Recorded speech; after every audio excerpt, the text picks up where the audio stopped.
We back, Jayo stole sports. Got some news in the NFL. Jay Lynch, you already know we're here for football talk all day, every day. Yeah, I can't wait for the season, man. We can't wait long enough. Really and truly, it needs to hurry up and come. Pause. But Aaron Rodgers, guy, the Steelers waited for him. Hmm. And Mike Tomlin and Aaron Rodgers, they have a good relationship. Aaron Rodgers is saying he's a married man, Yeah, I so saw that. Yeah, you know. man just said incognito wedding, fam. Just like that, right? I swear he was with So Danica, the NASCAR racer, and now he's just married to whoever. Who knows? who knows, man? It might be ayahuasca who he's married to. So, but yeah, let's get to how we feel about this fit. You see Aaron Rodgers thriving in this offense, and where do you see the Pittsburgh Steelers when it comes to the end of the season? Do you see Mike Tomlin continuing his no losing seasons, Mhm. or do you see them taking a step back in arguably the toughest division in football up there with the NFC East? Yeah, I think this is interesting because when you say two names like Mike Tomlin and Aaron Rodgers, you think that success is going to come from that, right? Hmm. But this one, it's hard to wrap my head around, right? When I see the offense, they got Jalen Warren in the backfield, DK Metcalf. They have some role-playing wide receivers as well. Pat Freiermuth at the tight end position. I just don't know if this offense is set up for Aaron Rodgers to thrive in. He's usually used to a good receiver group, right? And a guy that I don't know how him and DK will be, but I don't know if DK is the type of receiver that Aaron Rodgers thrives with. He's usually needs a guy that's a great route runner, I a was gonna guy that say can that. run the whole route tree, right? When DK, it's a lot of just deep balls, posts, things like that, right? So I don't know how effective they'll be as a partnership. Um, yeah, and I don't know what type of style offense they're gonna run, right? With Aaron Rodgers, we know he demands a lot in terms of what he wants to do and how he commands his offense. How much Tomlin is gonna allow him to do such, we'll have to find out. But I don't know if this will be a good fit. I'm not too excited about it, but again, it's better than what they had, right? They had Mason Rudolph, they had Will Howard. So Aaron Rodgers is definitely better than those two options. So it's better than nothing at the end of the day. But what does it do for them? I don't know, right? Maybe it helps Tottenham to be over 500, but that's not saying much, right? They do have a great defense, and they do have Aaron Rodgers and some pieces on offense. So maybe the offense doesn't matter because for on the Steelers it doesn't really matter. It's a defensive unit, right? They win games playing defense. So. Um, who knows how healthy he can stay? I know Miles Garrett just recently said he's going to be excited to play Aaron Rodgers and put him in his grave. So Hmm. I don't know, man. Those divisional games are nasty out there in the AFC South. So North, sorry. Yeah, Aaron Rodgers. Let's be honest, he's on the decline. And Mike Tomlin, tough to say this, but he's on the decline also, how I feel. And this is like not a great pickup, in my opinion, when he's on the hot seat. Yes, we can look at the history. He's won a ring before. He has the no losing seasons, however long that streak's gonna last, we'll see. But I don't feel like Aaron Rodgers right now in his career is the guy he should go with, especially when you have Lamar Jackson and you have Joe Burrow in the division. Aaron Rodgers last year showed that he was washed. Hmm. And this year he's coming into a season, oh, I'm gonna wait, I'm gonna wait. Who knows if I'm gonna play football? Hmm. Let's see which quarterbacks get injured. Let's see how the draft goes. Just his head is never really there, right? Yeah. So with Aaron Rodgers, like it's a wild card, and you just have to hope that you can get good signs in terms like as much good games you can get from Aaron Rodgers, you have to take it. And again, Najee Harris is not there anymore. George Pickens is not there anymore, but he got replaced by DK Metcalf. And DK Metcalf, he's probably just a bigger version of George Pickens because those guys both crash out. Hmm. And a guy like Aaron Rodgers, who Yeah, gets that ticked heavy. off easy, Yeah, I don't know if that's a match made in heaven, not at all. No. especially when he's probably going to target him a lot Yeah, because Pittsburgh's wide receiver number two, Calvin Austin. yeah, Calvin Austin. Yeah. So I can't see this working. I It was obvious that Aaron Rodgers wanted to continue playing football, but I do believe that the way that Aaron Rodgers rolls, he kind of has like that snobby attitude. I don't think that's gonna fly with Mike Tomlin. He was able to get away with it with Robert Saleh, um, inexperienced coach, Hmm. but Mike Tomlin is not gonna let that fly. So I think it's Aaron Rodgers is what, four-time MVP. Like he's had a great career, Hall of Fame career, but I think this is where it stops for me. I can't see no real success here, but I do like this story and see where this story goes because it's gonna be content for us. Yeah, 100%. It's gonna be nonstop content anywhere Aaron Rodgers goes. But a team like Pittsburgh, I think this will be nice to see, Pittsburgh legend like Terry Bradshaw. He's Hmm. very outspoken and he he doesn't like how Aaron Rodgers' antics are. So it's gonna be good for the sports media and we'll see how it goes because he's obviously gonna continue with his once a week appearance on the Pat McAfee show. Mm. We'll see how this goes, Yeah. but I My do my not. take for how things end, I know Aaron Rodgers is tough, and I'm not going to wish an injury on him. Um, but I don't think he plays the full season. Whether he gets benched, whether he gets released, I think Tomlin's going to have enough of him around, who knows, week 14, later into the season. And I think he does not finish out the season for the Pittsburgh Steelers.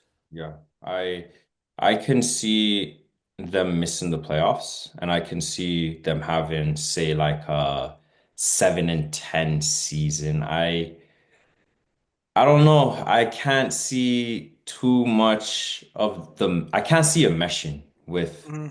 Tomlin and Aaron Rodgers. The Well, defense might bail him out, though. That's the one thing, though. yeah, You know how the Steelers are. I just see it's just too tough in that division because I guarantee you the Bengals are not missing the playoffs again. Right. Bengals are not missing the playoffs again. They I don't made know. I sure don't know. they made sure, Bengals had some decisions to make, yeah. but The three main guys are there. yeah, The two wide receivers and the quarterback. yeah. But They're can they locked. stop anyone? That's the Yes. problem. I, I know, especially If they with can't get to the passer. So, I know. So if Trey Hendrickson, if that contract, if there's no contract to show for him, that's going to be tough. mhm. And their rookie, what's going on with their rookie from Texas A&M, Shamar Stewart? Yeah. I feel like he is doing the right thing. Obviously, majority of NFL fans are going to be like, "Oh, this guy coming Yeah. from college, NIL guy, Mhm. he's spoiled." But that's not how business works. Yeah. And I do appreciate athletes getting paid in college now because it gives them a business mindset. Hmm. You know what I'm saying? They're able to see money Yeah. They and know their worth. Yeah. manage money from a young age. Yeah. So he already knows that the Bengals have not treated their stars like stars. You've seen how long Chase had to wait. Hmm. Higgins was getting disrespected with the franchise tags. So he did his history, and you have to give the guy credit. He's standing on business. He is not touching the field Hmm. because no contract has been sent his way. Yeah. I'm with him. I'm with Shamar Stewart. I'm Yeah. standing with the brother.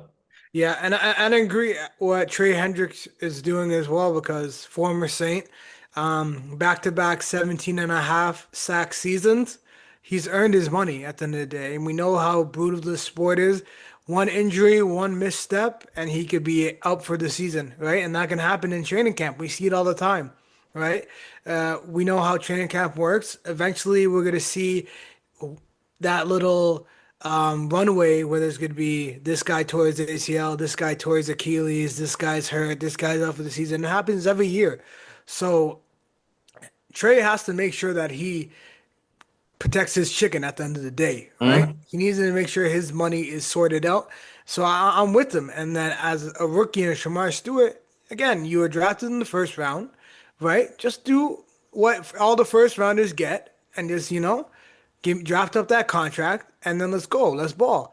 But he has to observe that. He observes Trey Hendricks, and I'm sure he had a conversation with Trey and understands like what's really going on here? How they really maneuver in? And Trey probably didn't let him know anything good, right? It's all bad press, so it's like this is how it is, right? So for Shamar and Trey, they have to, take care of themselves. They got to take care of their families, so they're in their right at the end of the day. This is business, Yeah. right? So.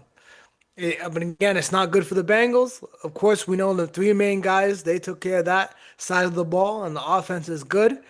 But they need to be able to stop people because we saw last year they would put up points, but so would the other team. So, Mhm. Yeah, well, they did get rid of their defensive coordinator, but again, coaches are not the one on the field. They're not playing.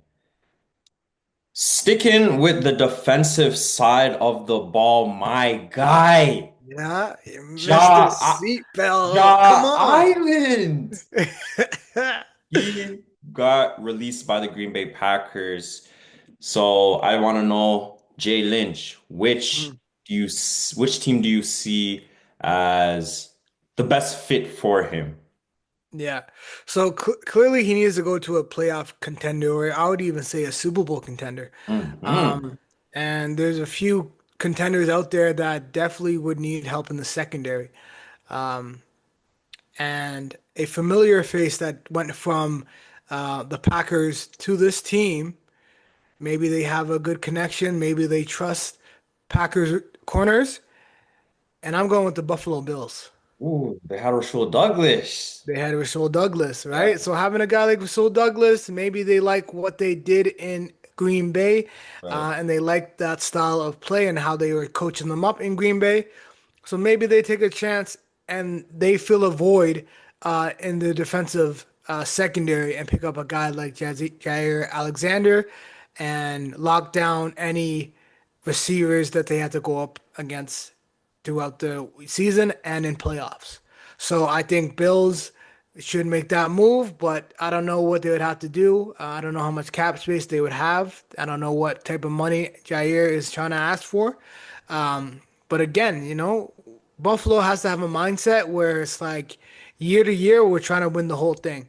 So we got to just take a chance. And, if we have to go broke, we're going to go broke as long as it leads to a Super Bowl. Yeah. So that's one team in the AFC. But in the NFC, I'm gonna go to another team that can use help in the secondary, a young defense Don't copy that my pick. could definitely use a veteran presence in the secondary, Mm. and it's the LA Rams. LA Rams. I think Yeah. LA Rams, they're a team that I think will be leading their division in the NFC West. I think they're Mhm. probably favorites to win that division. Picking up a guy Yeah. like Devontae Adams, having Puka there, having Kyan Williams, and having they drafted very well, right? With picking up the defensive rookie of the year last year. And they also have his teammate, I believe Fisk, from Florida State. Yeah. So getting someone in the secondary, a veteran presence, will to help the other corners. I think that would be a big step for the Rams, and I think that's a move they should think about making to take the next step and really find a way to dethrone the Philadelphia Eagles. Yeah, so a team that took a risk last year in the draft is who I think will take a risk on Jaire Alexander in the coming weeks. Who knows, maybe the coming days. The Atlanta Falcons. Okay. Remember them last year in the draft? They took MPJ, and we're thinking, what is going on? They already Yeah. have Cousins. But again, they knew more than we did. Hmm. Kirk Cousins looking washed, had a good start to the season, but unraveled. And Yeah. then MPJ was able to finish out the season. So I look at the Atlanta Falcons, and they did well in the draft this year. Hmm. Got the two Defensive SEC end. guys Yeah. to bolster that defense, Jalen Walker and James Pierce Jr. You know that Leonard Floyd is always good for some sacks. He's Mhm. there. Jesse Bates in Yeah. the secondary, ever since he arrived in Atlanta, Hmm. arguably the best safety in the league. Like Yeah. 10 picks, seven forced fumbles since he arrived. He's been killing the game. But you add a guy like Jaire Alexander and Raheem Morris, already a defensive guy, so he knows how to coach that group up. And in that division, very winnable division, Yeah. the Panthers, they got Ted McMillan, receiver. Hmm. The Bucks, they got Abuka, Hmm. receiver. Why not bring a veteran presence to Yeah. To get lock that down. lock that down, get in those rookies' face, show them what the NFL is all about. That's a So good I, move. I, I think the Falcons is a good look for him. Yeah, that would be a good move. Again, I don't like good things happening to the Falcons. You know me, I'm gonna take their under every time, every year. But likewise with my Saints, when the top two teams with the best odds have the worst record, I can't say much. So it is what it is. If the Falcons make that move, it would be a great move for them. But someone needs to take down these Tampa Bay Buccaneers. What is it, 5 years now that they won the division? Uh, There's no way they can win it a six, but who they're- knows? They do they're- look good. yeah, no, they're on a nice little run there. Let's get to ball. Yeah. NBA Finals. Oklahoma City Thunder tied up the series Hmm. on Sunday. It's safe to say that they've dominated both games. Hmm. Tyrese Halliburton just made a heroic play. Nice game winner, Yeah. game one. But game two, it was all OKC. They didn't let Indiana get back into the game. I just want to know, is it going to be one of those series where, for example, a lot of people saying it was going to be a sweep. I said that, but like OKC gentlemen sweep just because you see how good they are when they're ahead. It's very rare. Like game one was very rare. They let a team get back in and finish the job.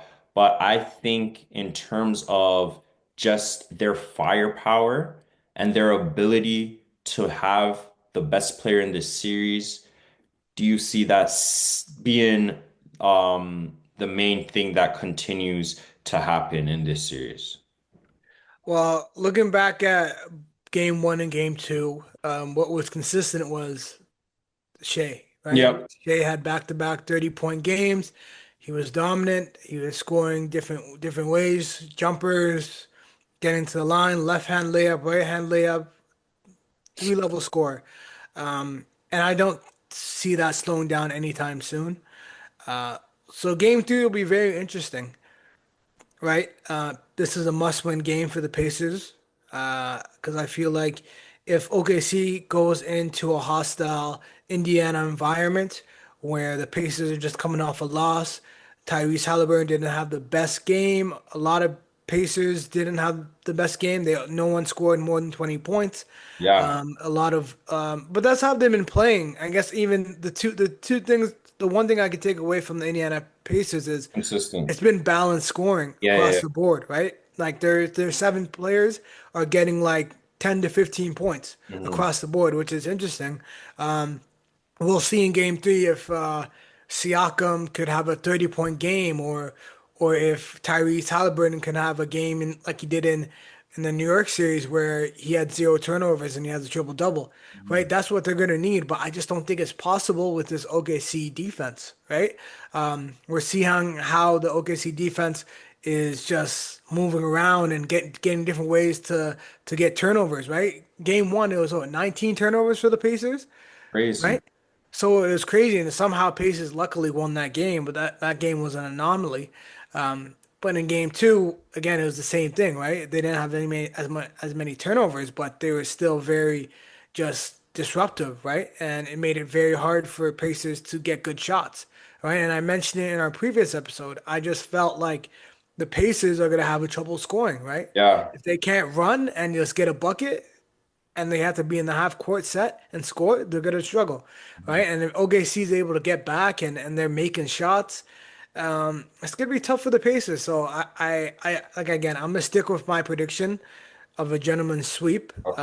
I did mention that game one could be like New York in game one, and it did happen Yeah, yeah. same way. Yeah. But I like a gentleman's sweep. I don't think the Pacers will win any more games. If anything, they have to win game three. If they don't win game three, I think the series is over, and we are in uh in a very dull, sad moment for the Yeah. NBA Sounds- because Yeah. that'll be quite of a boring series if we see a Yeah. 4-1 sweep. Just knowing that again, two small market It's teams, not what we wanted to begin and with. it's not what we wanted at the end of the day. So Yeah.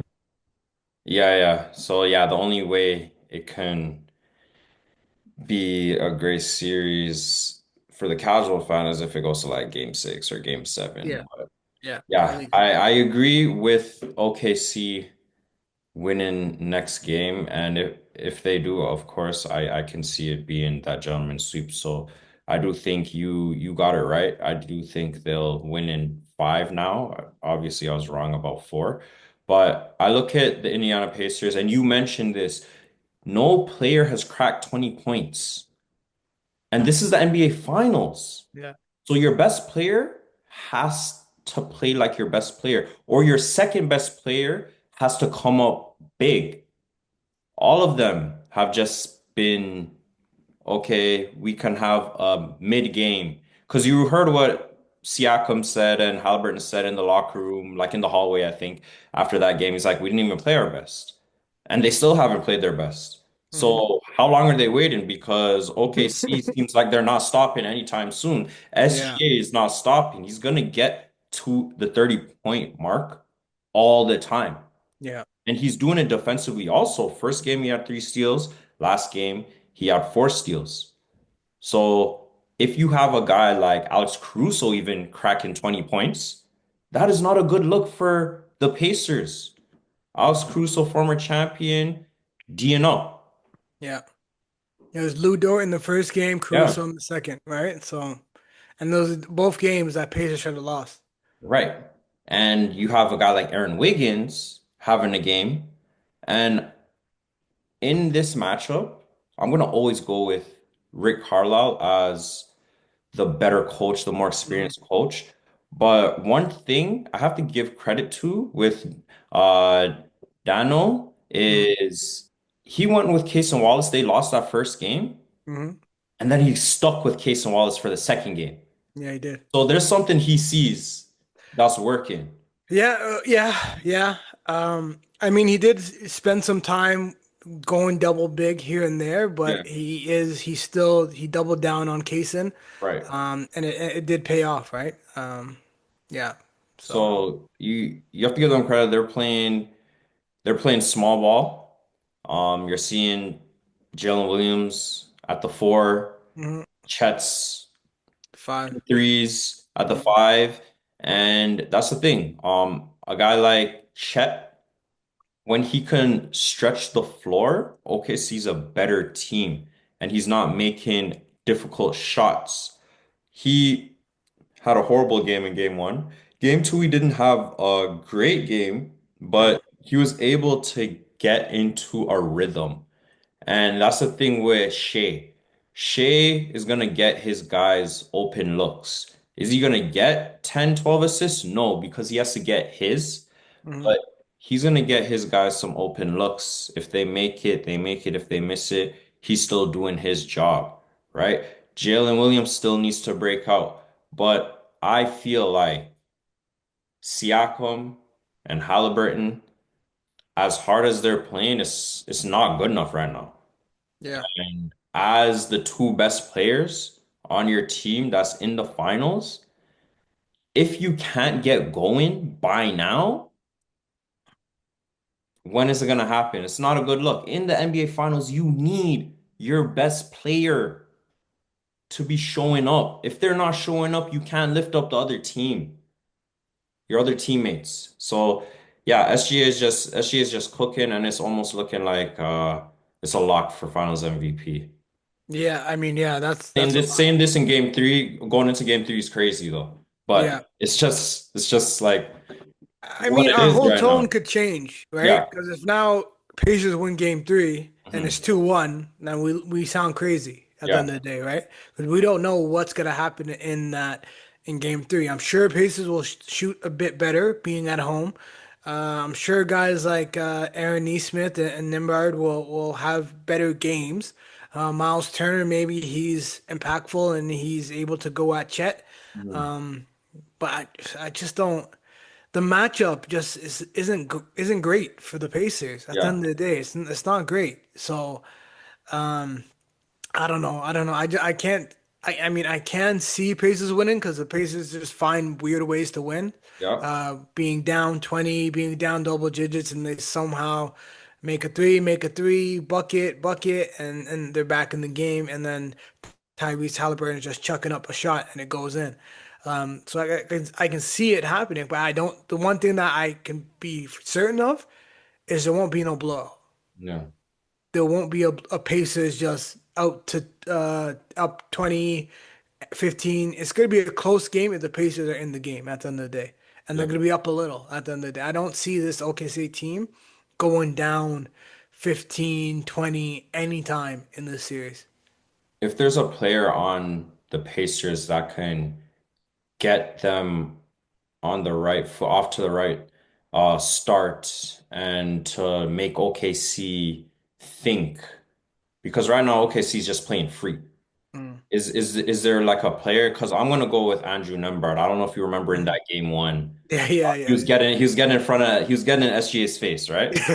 yeah, Obviously, they know each other. They're yeah, Canada teammates, but it got to a point where SGA had to push him. yeah, Like, bro, get off me. yeah, Like, yeah. it didn't stop SGA. SGA is gonna get his no matter what. We all know this. Yeah. But when Nembar does that, he showed like I'm not backing down, and Yeah. that's where he gets going offensively. You see him through the legs, little step Hmm. backs, hitting the threes, going in the paint. I think if Nembard can get the team going, if it's talking trash, if Hmm. it's playing a little dirty here or there, I think he is the guy you have to look you have to look for to give the Pacers a spark. You know what I'm saying? Like Halliburton, yes, fundamental guy. Pascal, fundamental guy.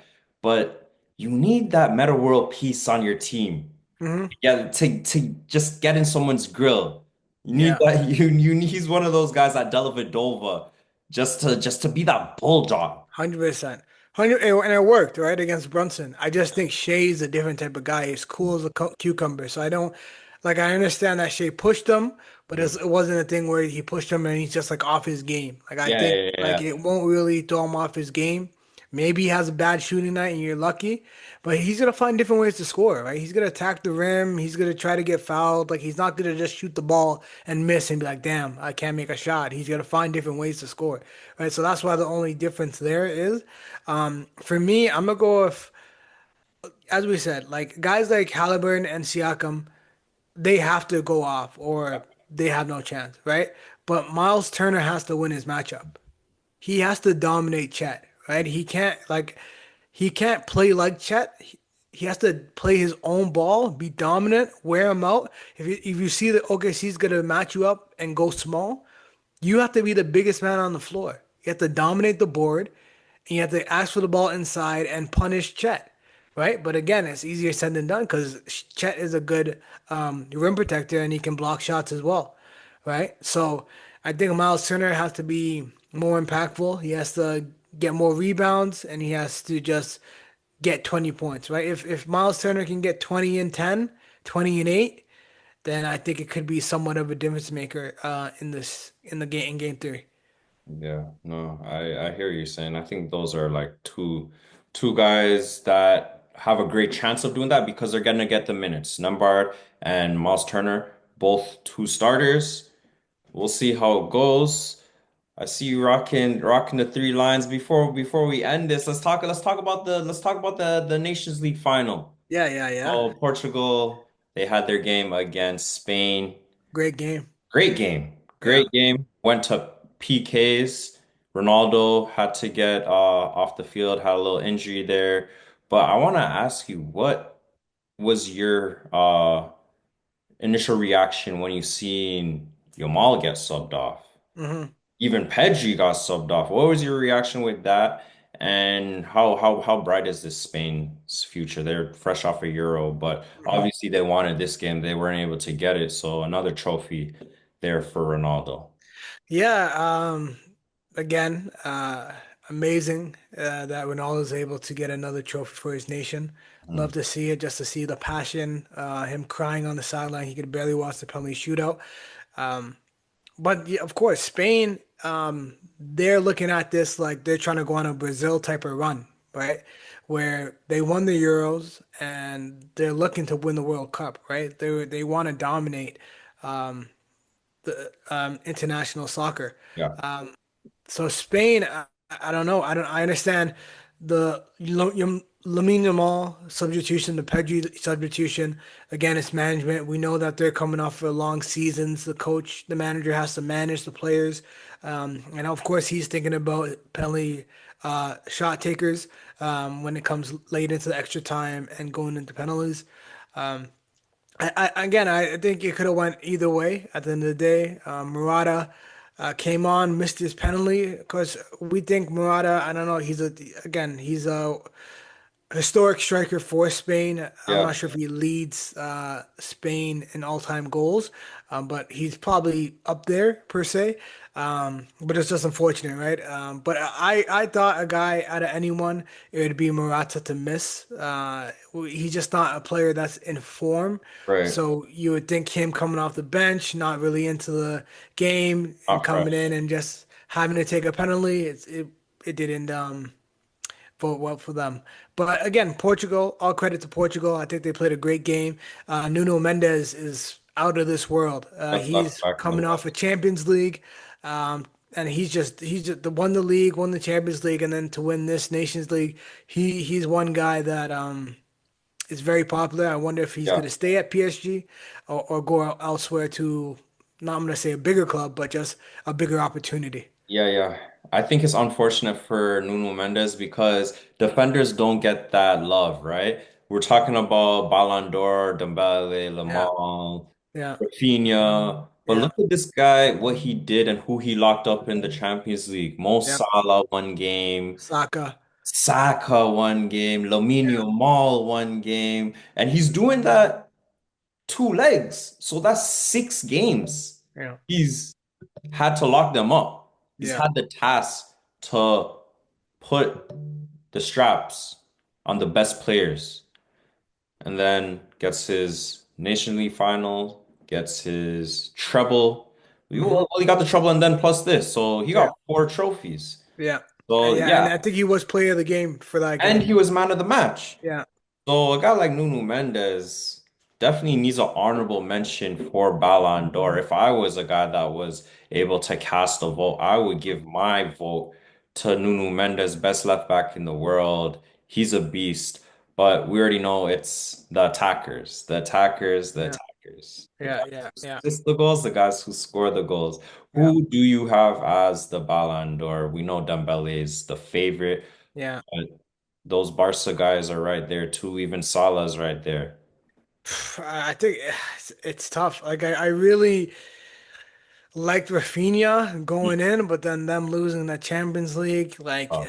made it difficult. And then Inter getting slapped didn't do them no favors either. Not at all. But yeah, I think it's just gonna be Dembele. Mhm. Unfortunately, not unfortunately, he had a great season and won the Champions League, the treble as well. He had a great season, so I think he earned it. Especially leaving Barca, coming to PSG, and having to kind of like find himself again. And he was able to do that and win a trophy like the Champions League trophy. So I think he's earned it to get that Ballon d'Or for sure. Yeah, you have to give it to one of the PSG guys. Yeah. Mendes not gonna get it, but I would love for him to get it. I Hmm. still think Lamine Yamal is the best player in the world right now, but Hmm. I understand Dembele getting it. Yeah. You know what I'm saying? He's been in form, right foot, left foot. Yeah. This guy's right foot looks better than his left foot some days. He's 100%. going up to the spot, kicking the ball in with his Left foot right or foot. right? Yeah, fam. Crazy. So you Side don't net with the weak foot. guys like that, they're just too good. They're too skilled. He's swaggy on the pitch. I respect his game. PSG, they earned it. Big up to Portugal for winning that Nations League. But yeah, you already know we're here chatting all the sports. It's Jay Lynch, Jayo. Y'all subscribe. Y'all comment. Tell a friend. Tell a friend. We out. We out.